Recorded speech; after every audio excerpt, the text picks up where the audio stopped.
E aí, meu amigo, minha amiga, você que está se preparando para entrar na administração pública federal, para virar um servidor público federal, eu, a partir de agora, juntamente com você, vou fazer você chegar lá. A gente vai estudar um assunto muito importante para quem quer estar lá na administração pública federal ocupando um cargo público.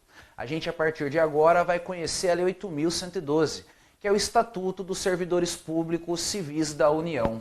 Olha só, essa lei é uma lei bastante extensa, então a gente vai levar vários blocos aí para trabalhar ela. Você tem que ter paciência no estudo dela, mas em contrapartida também é um estudo bastante proveitoso. Essa lei ela é bastante simples, muito fácil de acertar as questões que cobram ela. Apesar dela ser grande, ela trata de um assunto bastante facinho. E detalhe, esse assunto aqui é muito importante para você, porque se você vai virar um servidor público federal, você tem que conhecer essa lei para você saber quais são os seus direitos, para você saber quais são as suas obrigações, para você saber o que pode acontecer com você em decorrência do descumprimento de alguma obrigação, que tipo de penalidade que você pode vir a sofrer, saber também como que é conduzido um processo administrativo contra um servidor público federal e daí por diante. Então, de forma resumida, a gente pode dizer que um estatuto de servidor público representa aquela lei que apresenta os direitos e deveres do servidor público e algumas outras características especiais. Então a gente tem aqui a finalidade da Lei 8.112 é regulamentar o regime jurídico dos servidores públicos civis da União, das autarquias e das fundações públicas federais. Daqui a gente já consegue tirar bastante coisa aí que é cobrada em prova. Primeira coisa, a Lei 8.112 se aplica aos servidores públicos, inclusive daqui a pouco a gente vai ver quem é servidor público e quem não é servidor público. A gente tem que saber quem não é servidor público, porque tem questão de prova que vem. Fulano se submete às regras da Lei 8.112. A gente tem que saber se esse fulano se enquadra ou não na noção de servidor público. Então essa lei aqui somente para quem é servidor público. Outro detalhe, esse servidor tem que ser um civil. Essa lei não se aplica para quem é militar. Então a gente tem aqui que tem que ser um servidor público civil. Esse servidor é da União. Ele não é dos estados, nem dos municípios e nem do Distrito Federal. Aí é muito comum aparecer aquela questão de prova dizendo que fulano que trabalha no estado é regido pela Lei 8.112. Fulano que trabalha no município deve obedecer às disposições da Lei 8.112. Está errado. A Lei 8.112 é aplicada para a administração direta da União. Lembra que aqui a gente tem o Estatuto dos Servidores Públicos Federais. Para ser federal tem que envolver somente a União. Além disso, também se submete à Lei 8.112 algumas entidades da administração indireta federal, como as autarquias e as fundações públicas federais. Então, com base aqui na finalidade da Lei 8.112, a gente já conclui que essa lei alcança servidores da União, mas não alcança servidores dos estados, nem dos municípios e nem do Distrito Federal. Essa lei alcança algumas entidades da administração indireta federal. Como exemplo, ela alcança autarquias e fundações públicas, mas ela não alcança empresa pública e nem sociedade de economia mista federal. Agora que a gente já sabe qual é a finalidade da lei, vamos aproveitar e ver um breve resumo dela. No decorrer de um curso todo dessa lei, a gente tem que ver as formas de acesso aos cargos públicos federais, também as formas de vacância, os direitos e os deveres do servidor público federal. A gente vai ver as regras relativas à responsabilidade do servidor público federal. Vamos ver também quais são as penalidades administrativas que um servidor público federal pode receber em decorrência do descumprimento de suas obrigações. A gente vai ver também como que se dá a apuração das infrações administrativas através de sindicância ou de processo administrativo disciplinar. E no final desse estatuto a gente vai tratar da seguridade social do servidor público federal. Então aqui a gente tem um resumo do que a gente pretende estudar na Lei 8.112. Afinal de contas, esses são os assuntos tratados por ela. Aqui a gente viu esse resumo que eu montei para você. Agora a gente vai ver um resumo da Lei 8.112 montado pela própria lei. A gente vai ver a estrutura da Lei 8.112. A Lei 8.112 é dividida em 8 títulos. Então Então seria como se a gente tivesse 8 livros principais na Lei 8.112 e cada livro vai tratar de um assunto específico. O primeiro título, que é o que a gente vai tratar nesse nosso bloco, fala das disposições preliminares da Lei 8.112. A gente vai aprofundar nesse aqui hoje, mas o objetivo agora é somente conhecer a estrutura. Aí o título 2 vai falar sobre provimento de cargo público, como que uma pessoa é designada para assumir um cargo público federal. Vai falar da vacância, ou seja, as hipóteses que uma pessoa pode deixar um cargo público federal. Vai falar também da remoção e da redistribuição. Aqui a gente tem hipóteses de deslocamento. E vai falar também da substituição de alguns cargos importantes. Na sequência, a gente vai ver os direitos e as vantagens que um servidor público federal tem. Isso vai ser tratado no título 3 da Lei 8.112. O título 4 trata do regime disciplinar. Aqui a gente vai ter o conjunto de deveres e também as condutas que são proibidas e que vão regular a vida do servidor público federal. Caso ele viole esse regime disciplinar, ele vai ser responsabilizado e vai sofrer uma penalidade. Na sequência, o estudo do regime disciplinar, a gente vai falar do processo administrativo disciplinar, que é o modo de se apurar as infrações administrativas. E, por fim, a gente vai tratar da seguridade social do servidor público. Aí você deve estar aí, né? Pô, professor, como assim, por fim? Ainda tem o título 7 e o título 8 aí. A gente não vai falar deles, não? A gente não vai falar bem dizer deles, não, pelo seguinte. O título 7 trata da contratação temporária de excepcional interesse público. E todos os artigos desse título foi revogado. Inclusive, já vou te dar uma dica importante. A Lei 8.112 não trata da contratação temporária de excepcional interesse público. Esse título aqui perdeu o fundamento de existir. Se você pegar, abrir a Lei 8.112 na internet, na sua casa, pelo Google, e procurar nela o título 7, você vai encontrar, vai ver lá, título 7, contratação temporária de excepcional interesse público. E aí vai ver todos os artigos revogados. Mas mesmo esse título existindo aí, isso não significa que a Lei 8.112 rege esse tipo de servidor. Se cair na sua prova que a Lei 8.112 alcança quem exerce função pública temporária, você tem que considerar o item errado. Desconsidera esse título 7 aqui. Eu te apresentei ele pela necessidade que eu acho que existe de você conhecer a estrutura da Lei 8.112 e também de você saber que um dia a Lei 8.112 tratou da contratação de temporário, mas hoje ela não trata mais não. Hoje a Lei 8.112 não se aplica mais a temporário, ela somente se aplica ao servidor público. E o servidor público é aquela pessoa que ocupa cargo, ele não é considerado temporário. Ao final, a gente analisa algumas regrinhas das disposições gerais, aquelas que são mais pertinentes ao nosso estudo.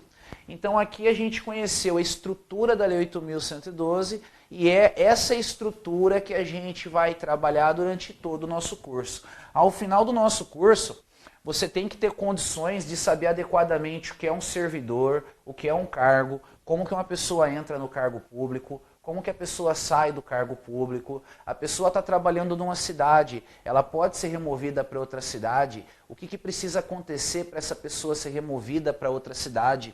A gente vai ver isso aí, a gente vai saber os direitos, mas a gente também vai saber dos deveres que o servidor público federal tem. Ou seja, a gente vai analisar todas as regras relativas ao servidor público federal. Então vamos lá, tem muito trabalho para ser feito, muito trabalho mesmo. Como eu já havia dito, nesse bloco a gente vai tratar das disposições preliminares e daquilo que for pertinente. Vamos lá então. Este título trata do grau de abrangência desta lei, ou seja, a quem a ela se aplica neste contexto. E além disso a gente vai ver também a definição de servidor público e de cargo público e as suas principais características. Então, olha só, para você organizar a informação na sua cabeça.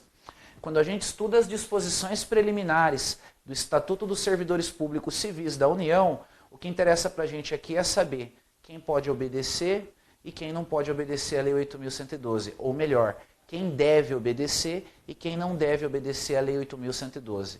Além disso, a gente também vai saber quem é o servidor, quem não é o servidor, e a gente vai saber o que é um cargo público. Então vamos lá. Primeiro, a abrangência da Lei 8.112, o grau de aplicação dela. Esta lei institui o regime jurídico dos servidores públicos civis da União, das autarquias, inclusive as em regime especial, e das fundações públicas federais.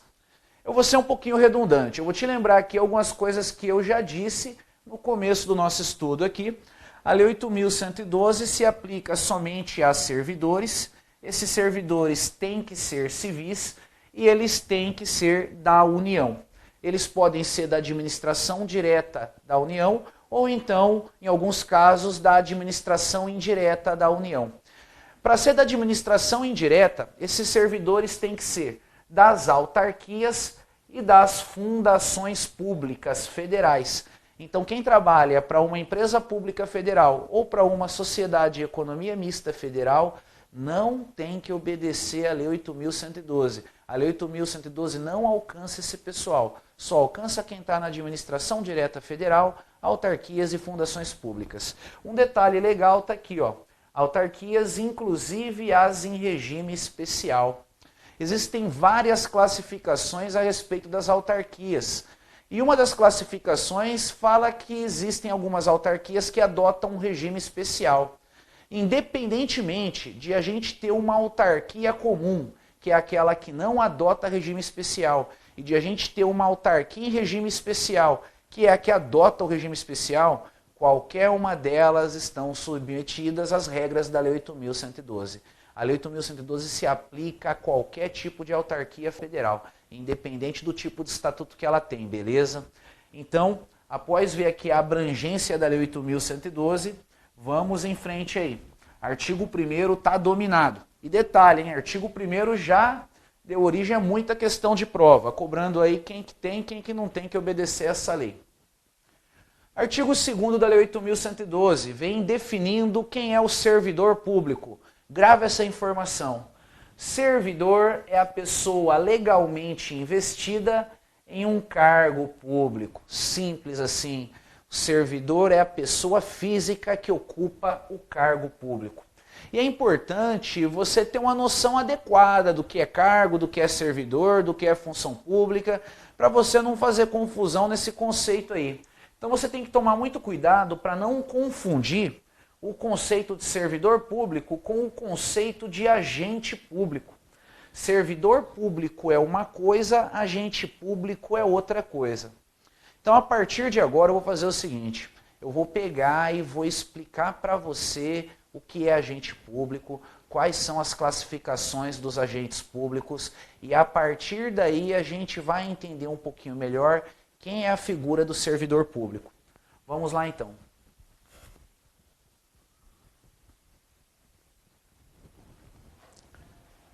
Conceito de agente público. Lembrando, agente público é uma coisa e servidor público é outra. Considera-se agente público toda pessoa física que exerça, ainda que transitoriamente ou sem remuneração, por eleição, nomeação, designação, contratação ou qualquer outra forma de investidura ou vínculo, mandato, cargo, emprego ou função pública. Ponto. Olha só.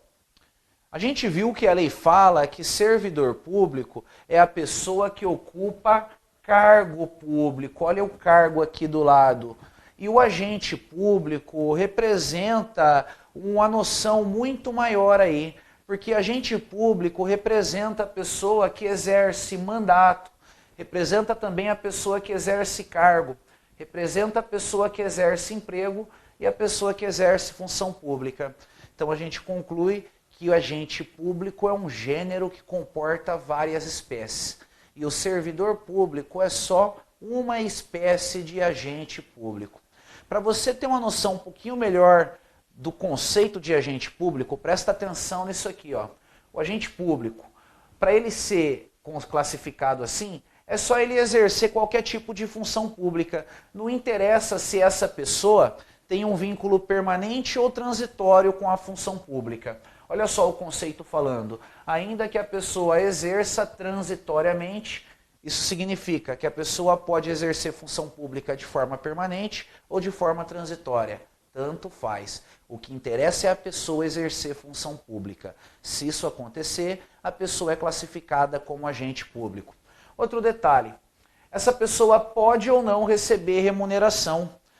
Tem agentes públicos que recebem, um exemplo disso são os servidores públicos, eles são remunerados, eles são profissionais do serviço público, e tem agente público que não recebe remuneração nenhuma, como por exemplo o jurado em um tribunal do júri, ou um mesário em uma eleição.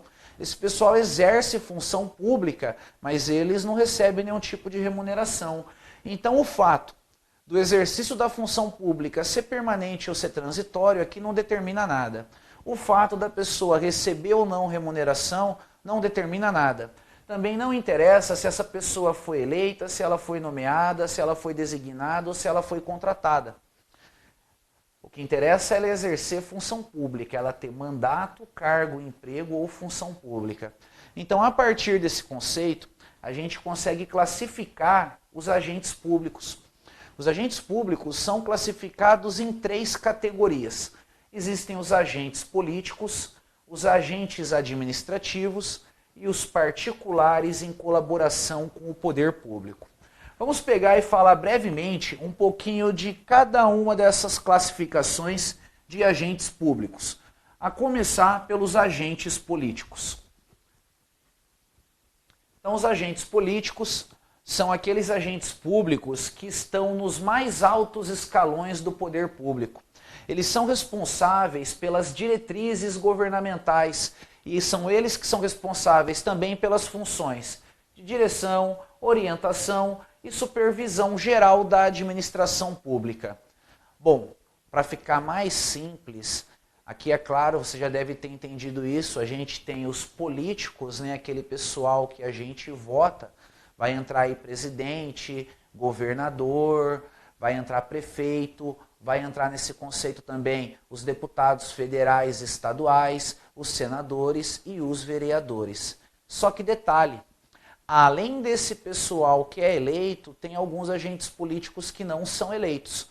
Como exemplo, os ministros de Estado e os secretários estaduais e municipais. Esse pessoal também exerce função política, são classificados como agentes políticos e eles não são eleitos. E detalhe importante aí, hein? Se o teu concurso público vai ser feito pela CESP-UNB, a CESP-UNB aceita que juízes e promotores também são agentes políticos. Então, para a CESP, juiz e promotor entra aqui como agente político, eles não entram como servidores públicos.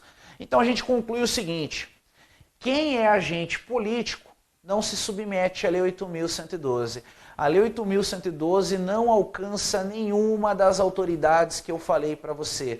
Ela não se aplica a presidente, nem a governador, nem a prefeito, nem a ministro de Estado, nem a secretário estadual, secretário municipal, e ela também não se aplica a juízes e nem a promotores, certo?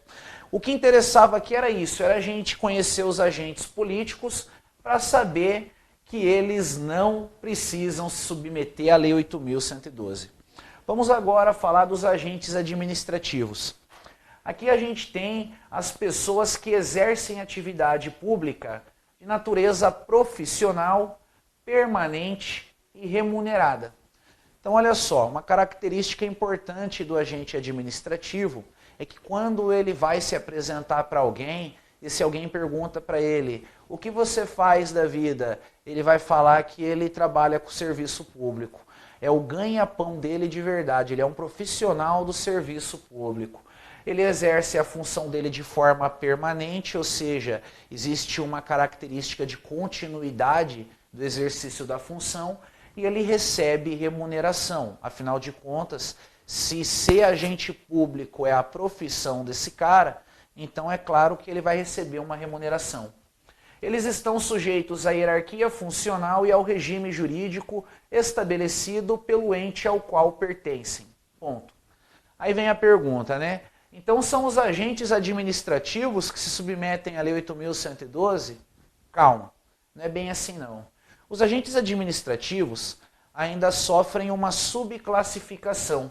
Então Então a gente conclui que a categoria dos agentes administrativos é subdividida em outras 3 subcategorias. E a gente vai ter os servidores públicos, os empregados públicos e os temporários.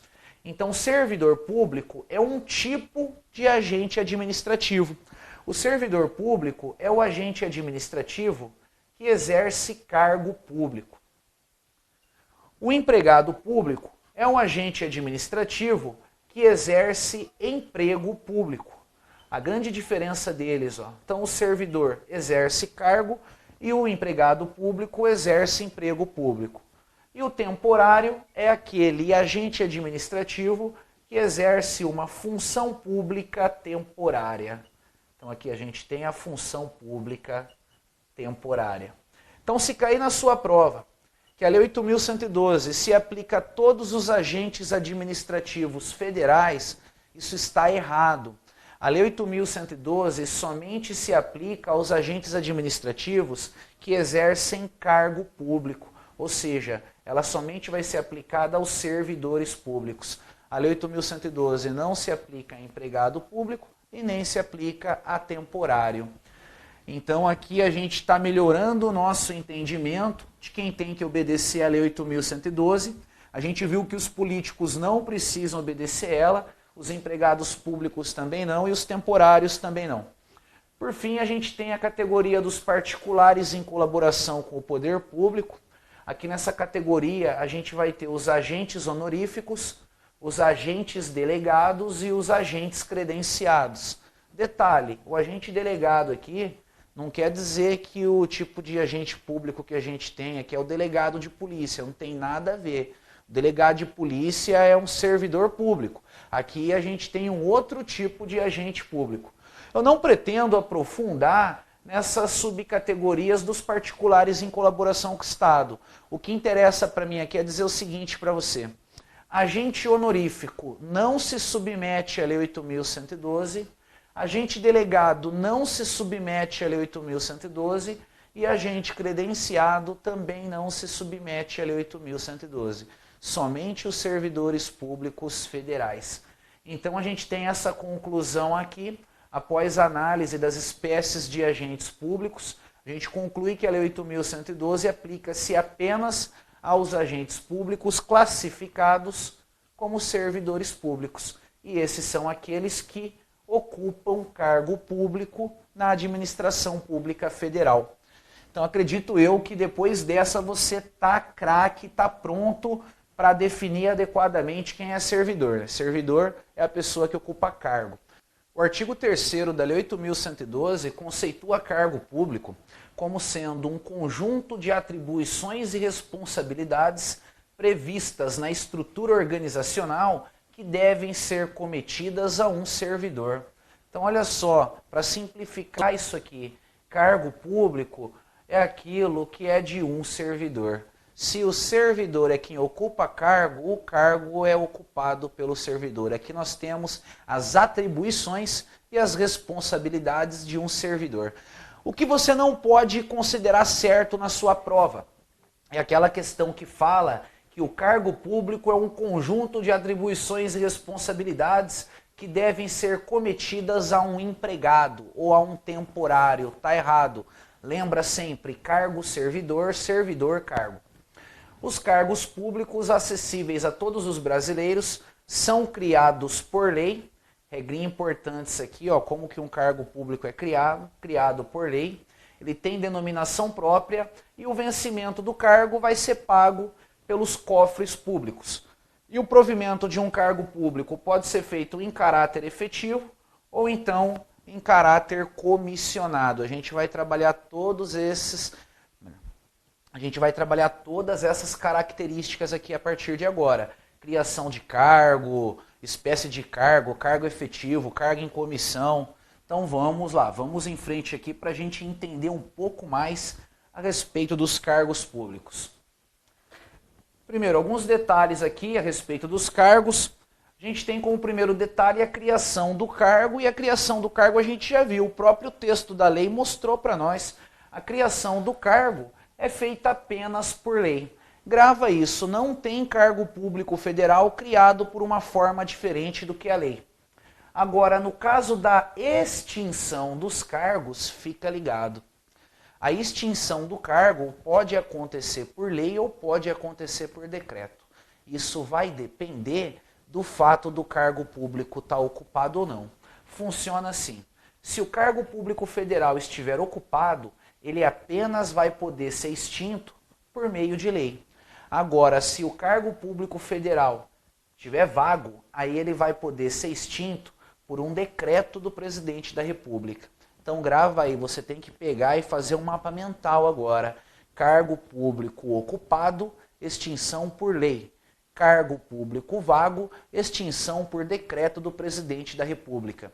E detalhe, viu? O presidente da República pode delegar essa competência de extinguir o cargo público vago para outras autoridades. Essa competência aí pode ser delegada ao ministro de Estado, ou então ao advogado-geral da União, ou ao procurador-geral da República. Então aqui é importante você saber, quando o cargo está vago, ele pode ser extinto por decreto, e essa é uma competência delegável.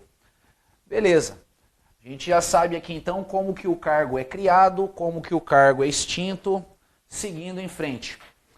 Vamos falar agora um pouquinho de cargo efetivo, cargo em comissão e função de confiança, segundo a Constituição Federal. E a partir daí a gente vai entender melhor esses conceitos. Primeiro aqui o inciso 1 do artigo 37 da Constituição. Aqui ele fala sobre cargo, empregos e funções públicas. Detalhe, o que me interessa aqui, ou melhor, o que nos interessa é a parte relativa aos cargos. A gente quer tratar de cargo público.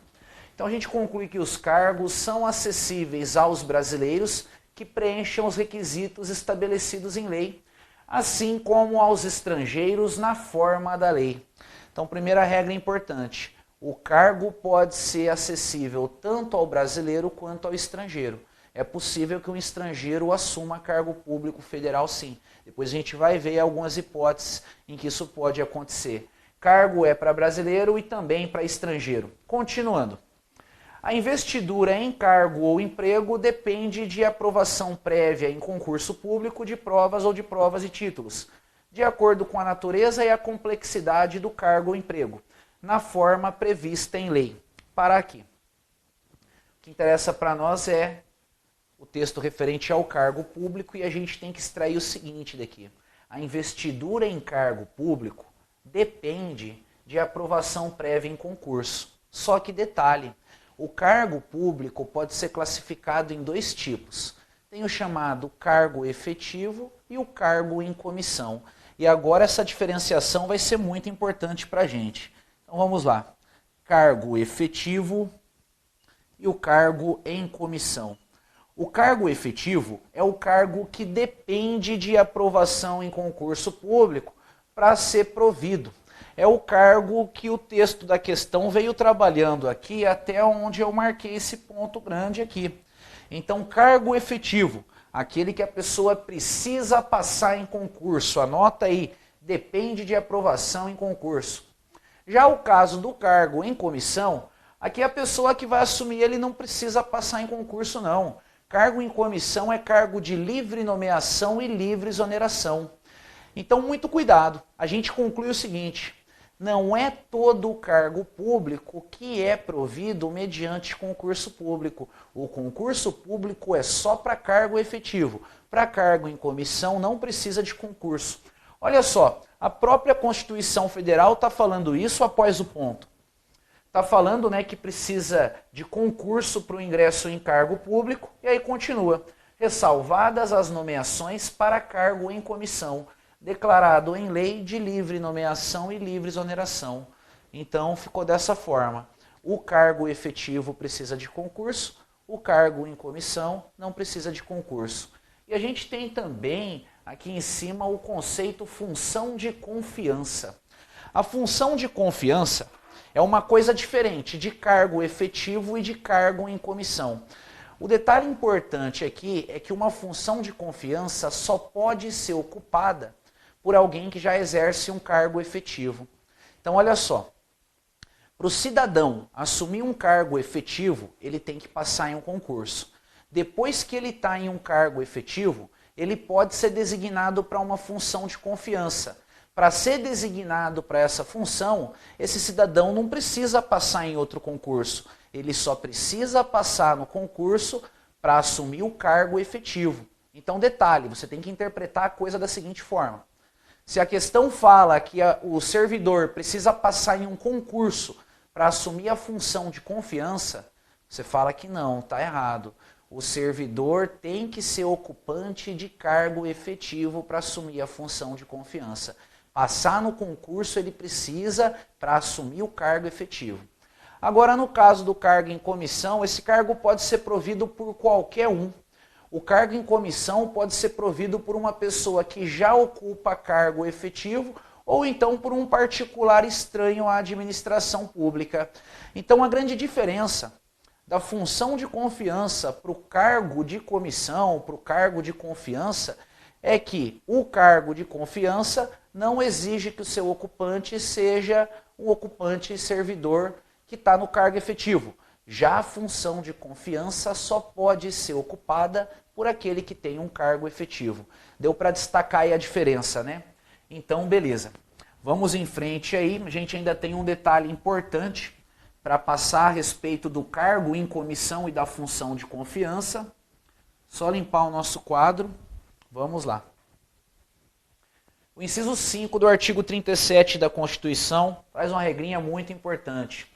As funções de confiança exercidas exclusivamente por servidores ocupantes de cargo efetivo. Isso aqui você já sabia. E os cargos em comissão a serem preenchidos por servidores de carreira, nos casos, condições e percentuais mínimos previstos em lei. Olha só, cuidado aqui. Às vezes você lê essa parte e tem uma ideia errada do que o texto da lei está falando. Eu acabei de falar para você que para a pessoa ocupar um cargo em comissão, ela não precisa ser dona de cargo efetivo. Qualquer um pode ser nomeado para um cargo em comissão. A lei fala que o cargo em comissão, em alguns casos e condições especiais, tem que ser preenchido por servidor de carreira. Isso aqui em algumas situações especiais. Em regra, qualquer um pode assumir esse tipo de cargo. O que interessa desse inciso 5 do artigo 37 é que as funções de confiança e os cargos em comissão destinam-se apenas às atribuições de direção, chefia e assessoramento. Decora isso aí, já vi isso cair em muita prova. Cargo em comissão e função de confiança somente para funções de chefia, de direção e de assessoramento. E quando a função corriqueira do dia a dia, essa função é desempenhada por um ocupante de cargo efetivo. E agora a gente vai analisar a nossa última regrinha das disposições preliminares da Lei 8.112, que é o artigo 4º da lei, que diz o seguinte: é proibida a prestação de serviços gratuitos, salvo os casos previstos em lei. Também já vi muita questão de prova montada daqui. Olha o que a lei está falando, é proibida a prestação de serviço gratuito. Mas em situação prevista em lei, isso pode ser permitido. Então não é sempre que a prestação de serviço gratuito vai ser proibida. Se tiver lei autorizando, vai poder. Já vi questão de prova assim. Em nenhum caso é permitida a prestação de serviço gratuito. Está errado. Ou então, é facultada a prestação de serviço gratuito. Está errado. Lembra que o texto da lei, se for o caso, decora. Segundo a lei, não pode, e se tiver autorização em alguma lei específica, aí vai poder haver a prestação de serviço gratuito. Bom, a gente conclui aqui essa parte de conteúdo desse nosso bloco. E não sei se você notou, além de conhecer a estrutura da Lei 8.112 e também de a gente tratar das disposições preliminares dela, a gente entrou um pouquinho lá na Constituição Federal para aprofundar um pouquinho mais no nosso estudo. Mas a gente ainda tem muita coisa para falar. Então a gente fecha por aqui esse bloco e eu aguardo você para em breve a gente continuar estudando essa lei. Até mais e bons estudos!